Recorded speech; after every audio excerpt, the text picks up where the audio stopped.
I just got out the gym and I just kind of felt inspired to share this. I used to not like doing things by myself, including going to the gym, staying home alone, doing errands. I always preferred being surrounded by friends or in company. I hated being alone. It made me feel very anxious, bored, and restless.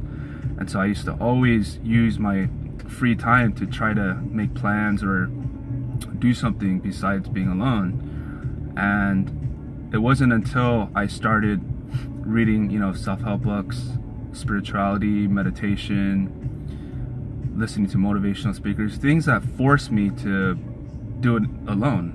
And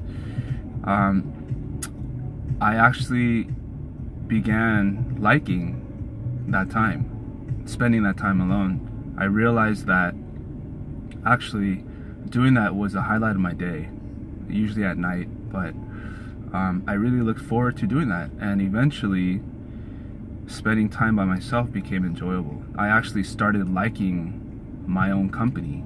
I started looking at some of the fears that I used to run from, evaluating my life, and it wasn't that bad doing that, honestly.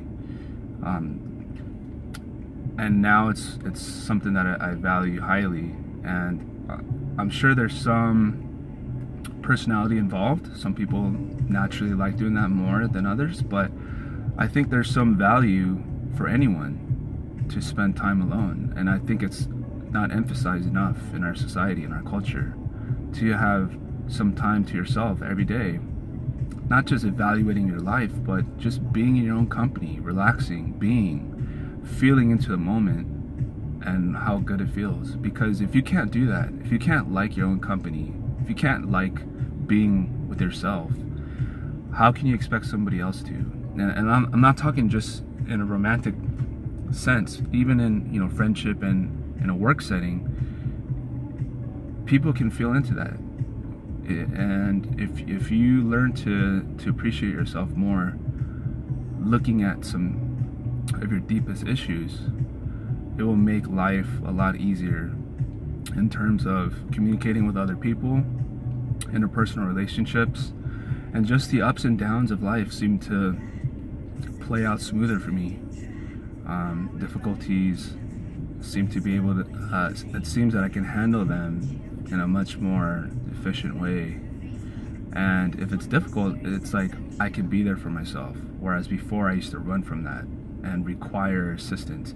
I'm not saying I don't require assistance. It's still important to have a support group with resources that you can lean on, but ultimately I think there's some huge value in learning to enjoy time with yourself, especially when it comes to reflection. So I just wanted to share that. I just feel like this is an aspect of society that never gets talked about, so hopefully that helps.